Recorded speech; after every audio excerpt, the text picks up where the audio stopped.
വിദേശത്ത് എത്ര കോടികളും ലക്ഷങ്ങളും മുടക്കി ഒരു ആർട്ടിസ്റ്റിൻ്റെ ഒറിജിനൽ ചിത്രം വാങ്ങുന്ന ആളുണ്ട്. ഇവിടെ സിനിമാ താരങ്ങളെക്കാൾ വലിയ വാല്യൂ ആണ് അവിടെ ആർട്ടിസ്റ്റുകൾക്ക് കൊടുക്കുന്നത്. ലാലേട്ടൻ്റെ ഒരു ചിത്രം ജന്മദിനത്തിന് ചെയ്തത് ഈ ചക്കയുടെ ചുളകളും ചക്കച്ചുളയും ചക്കപ്പൊല്ലയും തൊണ്ടും ഒക്കെ വെച്ചിട്ടാണ് ലാലേട്ടൻ്റെ ഒരു ചിത്രം ജന്മദിന സമ്മാനമായിട്ട് നമ്മൾ ചെയ്തത്.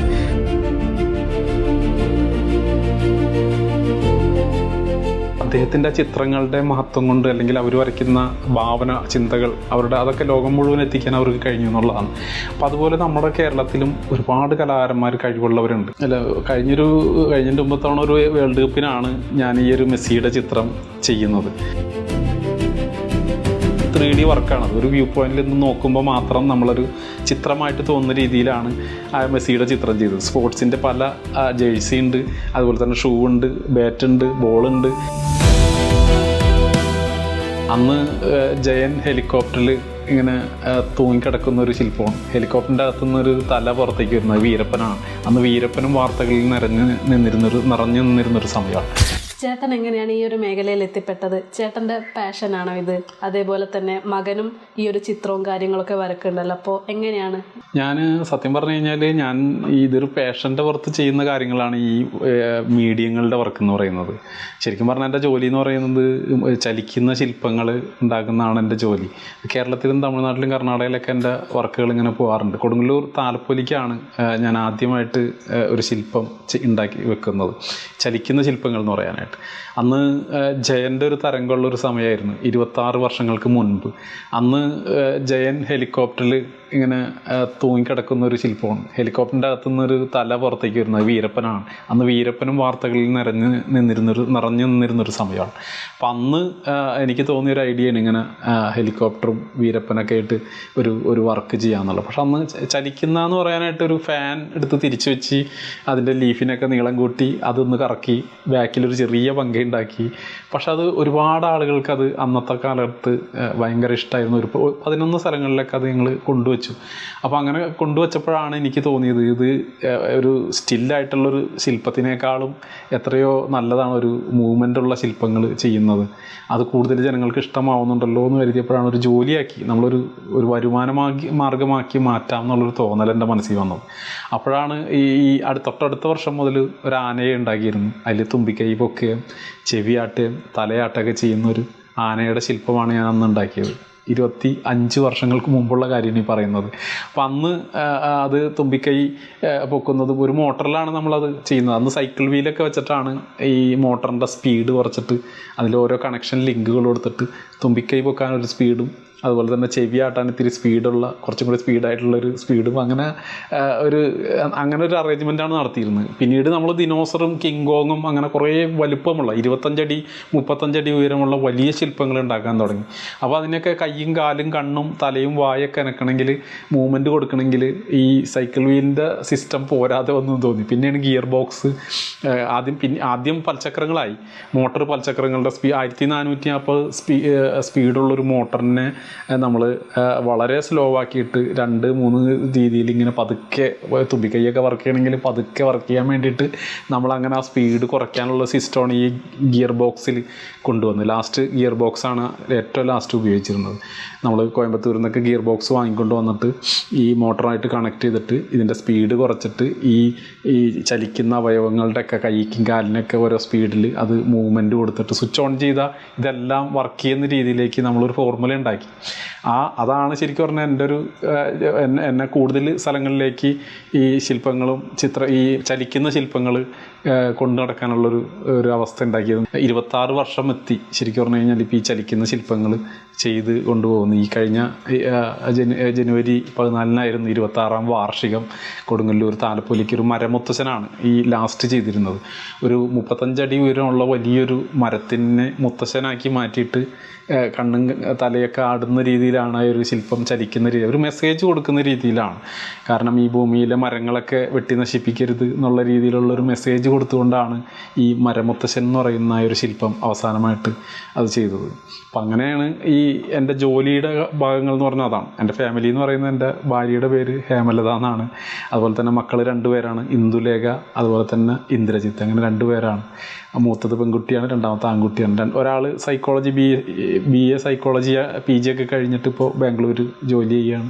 രണ്ടാമത്തവൻ ഇന്ദ്രജിത്ത്, അവൻ മധ്യപ്രദേശിൽ ജബൽപൂരിൽ ഡിസൈൻ കോഴ്സ് പഠിക്കുകയാണ് IIT കോളേജിൽ. അപ്പോൾ അവനും ഇതുപോലെ തന്നെ മോളും വരയ്ക്കും, ഡാൻസ് ചെയ്യും, പാട്ട് പാടും. അതുപോലെ തന്നെ മകനും വരയ്ക്കുകയും പാട്ട് പാടും, ഡാൻസ് ചെയ്യുകയൊക്കെ ചെയ്യുന്ന കൂട്ടത്തിലാണ്.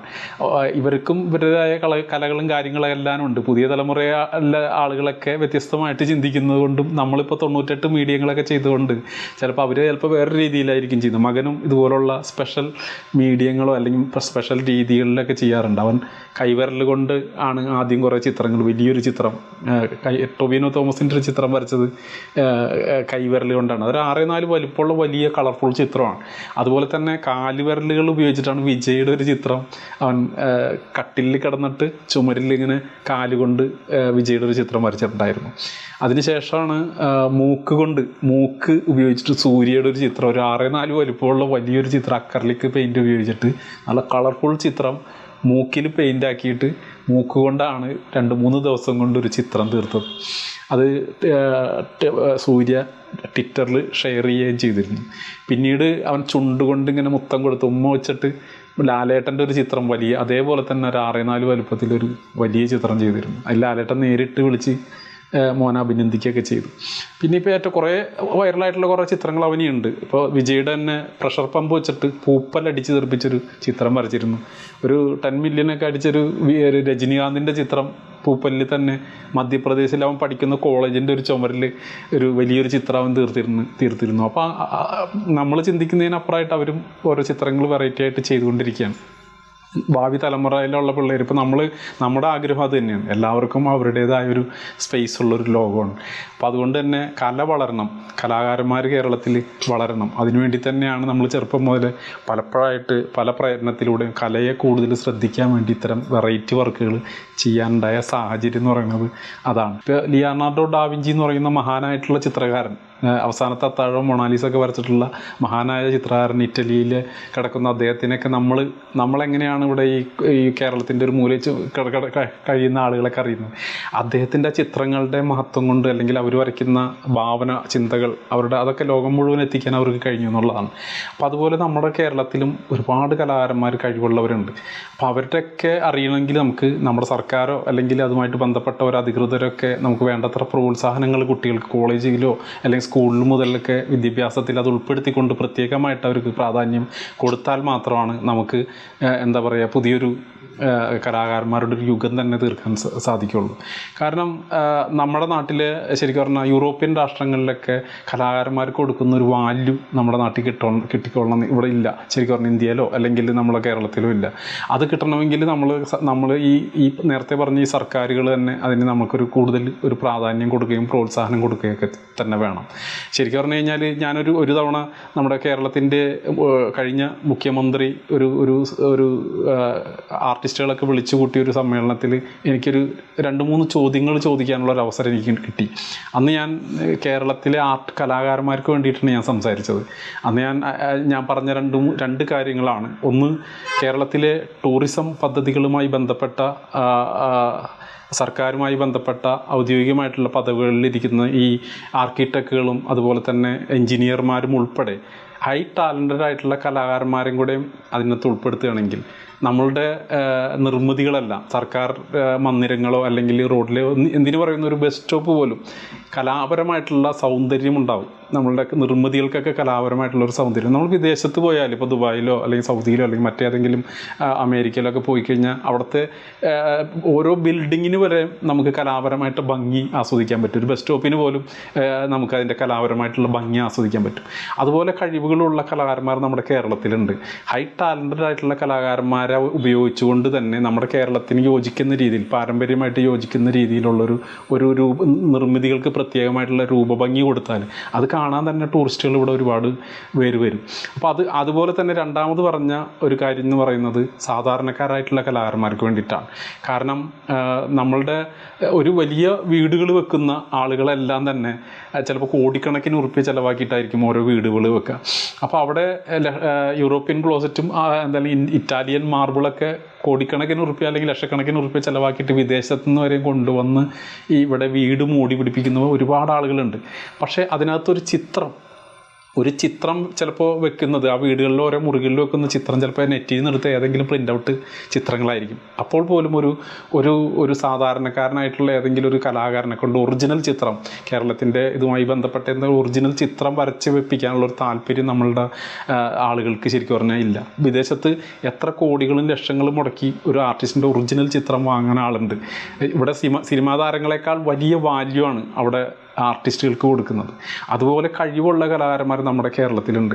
ആ കേരളത്തിൽ ഇപ്പോൾ സർക്കാർ മന്ദിരങ്ങളിലോ അല്ലെങ്കിൽ പഞ്ചായത്ത് ഓഫീസുകളിലോ അതുമായി ബന്ധപ്പെട്ട സ്ഥാപനങ്ങളിലൊക്കെ നിലവിൽ പ്രിൻ്റഡ് ആയിട്ടുള്ള എന്തെങ്കിലും ചിത്രങ്ങളുണ്ടെങ്കിൽ അതൊക്കെ മാറ്റി പ്രദേശവാസികളായിട്ടുള്ള ഏതാ സ്ഥലമാണോ ആ സ്ഥലത്തെ പ്രദേശവാസികളായിട്ടുള്ള കലാകാരന്മാരെ കൊണ്ട് ആ പ്രദേശവുമായി ബന്ധപ്പെട്ട എന്തെങ്കിലും നാച്ചുറൽ ചിത്രങ്ങളോ അല്ലെങ്കിൽ ആർട്ടിഫിഷ്യൽ ആയിട്ടുള്ള ചിത്രങ്ങളോ അല്ലെങ്കിൽ അബ്സ്ട്രാക്റ്റ് ആയിട്ടുള്ള പെയിൻറ്റിങ്സുകളോ ഒക്കെ അവരെ കൊണ്ട് ചെയ്യിപ്പിച്ച് അവർക്ക് അർഹമായിട്ടുള്ള തുക കൊടുത്തുകൊണ്ട് ആ ഒറിജിനൽ പെയിൻറ്റിങ് വെക്കാനുള്ളൊരു പ്രാധാന്യത്തോടുകൂടി വെക്കാനുള്ളൊരു സംഭവം കാണിച്ചാൽ ഒരുപാട് ആർട്ടിസ്റ്റുകൾ കലാകാരന്മാർക്ക് അത് ഉപകാരപ്പെടുകയും അവരുടെ ജീവിതമാർഗം വളരെയധികം മുന്നോട്ട് പോവുകയും അതുപോലെ തന്നെ പുതിയ ഭാവനകൾ, പുതിയ ചിന്തകൾ അവർക്ക് ഉണ്ടാവുകയും പുതിയ സൃഷ്ടികൾ ജനിക്കുകയും ചെയ്യും.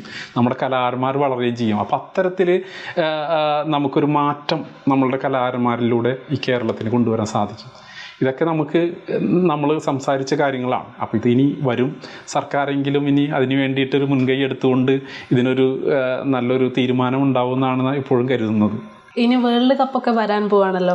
ചേട്ടൻ മെസ്സിയെ വരച്ചിട്ടുണ്ട്. അപ്പോൾ ഇനിയുള്ള കാര്യങ്ങൾ എങ്ങനെയാണ്, ഭാവി കാര്യങ്ങളൊക്കെ? അല്ല, കഴിഞ്ഞ മുമ്പത്തവണ ഒരു വേൾഡ് കപ്പിനാണ് ഞാൻ ഈ ഒരു മെസ്സിയുടെ ചിത്രം ചെയ്യുന്നത്.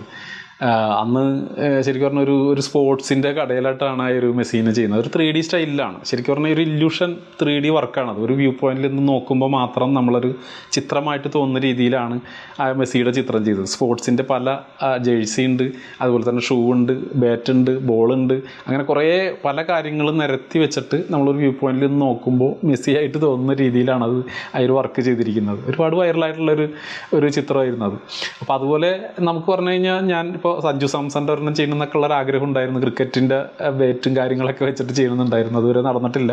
അപ്പോൾ അതുപോലെ തന്നെ ഇനി ലോകകപ്പിനും നമ്മൾ എന്തെങ്കിലും ഒരു പരീക്ഷണം നടത്തണം എന്നൊക്കെ ആഗ്രഹിക്കുന്നുണ്ട്. ഇനി ഞങ്ങളെ ഞെട്ടിക്കാൻ പോകുന്ന അടുത്ത പെയിൻറ്റിങ് എന്താണ്? ഇനി ഒരു 10-20 മനസ്സിലുണ്ട്. ചിലപ്പോൾ അതിൽ ഏതെങ്കിലുമൊക്കെ നമുക്ക് ഇപ്പോൾ 2 കൂടി ഉള്ളൂ 100 എന്നുള്ളൊരു വലിയ ലക്ഷ്യത്തിലേക്ക് കിടക്കാൻ. എൻ്റെ ജീവിതത്തിൽ ഒരു പ്രധാനപ്പെട്ട ലക്ഷ്യമാണ് 100 മീഡിയങ്ങൾ ചെയ്യാന്നുള്ളത്. അപ്പോൾ അത് ആ ലക്ഷ്യത്തിലേക്ക് കിടക്കാൻ ഇനി 2 വേണ്ടിയുള്ളൂ. പക്ഷേ ഒരു 10-20 മനസ്സിലുണ്ട്. അത് ഓരോ സമയത്ത് നല്ല രീതിയിൽ ഏതെങ്കിലും ഒരു നല്ലൊരു മീഡിയം ഉപയോഗിച്ചിട്ട് ചെയ്യുന്നതാണ്. ഇവിടെ 100 മീഡിയം തികയ്ക്കുന്ന ദിവസം കൊടുങ്ങല്ലൂർ എൻ്റെ നാട്ടിൽ തന്നെ ജനങ്ങളുടെ മുമ്പിൽ വെച്ചിട്ട് ചെയ്യണമെന്നൊക്കെയാണ് എൻ്റെ ഒരു ആഗ്രഹം. അത് ചിലപ്പോൾ ചെറുതാവാം, ചിലപ്പോൾ വലുതാവാം. ഓരോ മീഡിയങ്ങളും ഓരോ സമയത്താണല്ലോ ജനിക്കുന്നത്. ഇപ്പോൾ കഴിഞ്ഞ ലാലേട്ടൻ്റെ ഒരു ചിത്രം ജന്മദിനത്തിന് ചെയ്തത് നമ്മൾ ഈ ചക്കയുടെ ചുളകളും ചക്കച്ചുളയും ചക്കപ്പൊല്ലയും തൊണ്ടും ഒക്കെ വെച്ചിട്ടാണ് ലാലേട്ടൻ്റെ ഒരു ചിത്രം ജന്മദിന സമ്മാനമായിട്ട് നമ്മൾ ചെയ്തത്. അപ്പോൾ അത് കഴിഞ്ഞിട്ട് ചെയ്തതാണ് ഈ ഒരു ഐസുംകട്ടയിൽ ലഡാക്കിൽ പോയിട്ട് നമ്മൾ ചെയ്ത ചിത്രം. അങ്ങനെ ഈ ഭൂമിയിൽ എന്ന് പറഞ്ഞാൽ ഒരുപാട് മീഡിയങ്ങളുണ്ട്. ശരിക്കും നമ്മൾ കണ്ടെത്തുന്നതാണല്ലോ, നമ്മളെല്ലാം കണ്ടെത്തുന്നതാണ്. പരിശ്രമത്തിലൂടെ ഓരോ മീഡിയങ്ങളും നമ്മൾ തേടി കണ്ടെത്തി നമ്മൾ ചെയ്ത് നോക്കുന്നതാണ്. എല്ലാം ഒരു പരീക്ഷണങ്ങളാണ്. പുതുതലമുറയിലെ കലാകാരന്മാരോട് ചേട്ടൻ എന്താണ് പറയാനുള്ളത്? പരിശ്രമിച്ചാൽ മാത്രമേ നമുക്കൊന്ന് എന്തും നേടാൻ സാധിക്കുള്ളൂ. നമ്മൾ വർക്ക് ചെയ്യാറുണ്ട്, പക്ഷേ ഹാർഡ് വർക്ക് ചെയ്താലാണ് നമുക്ക് പുതിയ ചിത്രങ്ങളും പുതിയ ആശയങ്ങളൊക്കെ നമുക്ക് കൊണ്ടുവരാൻ പറ്റുള്ളൂ. കാരണം ഒരുപാട് കലാകാരന്മാർ നമ്മുടെ നാട്ടിലുണ്ട്. ഇപ്പോൾ കുറേ പേര് കഷ്ടപ്പെടുന്നുണ്ട്, പുതിയത് കൊണ്ടുവരാൻ ശ്രമിക്കുന്നുണ്ട്. അപ്പോൾ അത് പലർക്കും പാഠമാവുന്നുണ്ട്. പുതിയ തലമുറയിലെ കുട്ടികൾ ഓരോരുത്തരും കൂടുതൽ കഷ്ടപ്പെടുന്നതനുസരിച്ച് നമുക്ക് നമ്മുടെ ലോകം അറിയാൻ, നമുക്ക് നമ്മുടെ നാടിന് വേണ്ട ഒരു അഭിമാനമായി മാറുന്ന ഒരു കലാകാരന്മാരായിട്ട് ഓരോരുത്തർക്കും വളരാൻ സാധിക്കും. അതിന് കഴിവുള്ള നല്ല ഗംഭീരമായിട്ടുള്ള ആർട്ടിസ്റ്റുകളുള്ളൊരു നാടാണ് കേരളം എന്ന് പറയുന്നത്. അതിനുവേണ്ട സപ്പോർട്ട് കൊടുത്താൽ, പ്രോത്സാഹനം കൊടുത്താൽ, പിന്നെ നമ്മുടെ പരിശ്രമം കൂടി ഉണ്ടായാൽ നമുക്ക് നല്ല കല ഈ പൊതുജനങ്ങൾക്ക് വേണ്ടി കാണിക്കാൻ സാധിക്കും. ഇത്രയും സമയം ഞങ്ങൾക്ക് വേണ്ടി മാറ്റിവെച്ചതിന് ഒരുപാട് സന്തോഷം. നന്ദി. Thank you.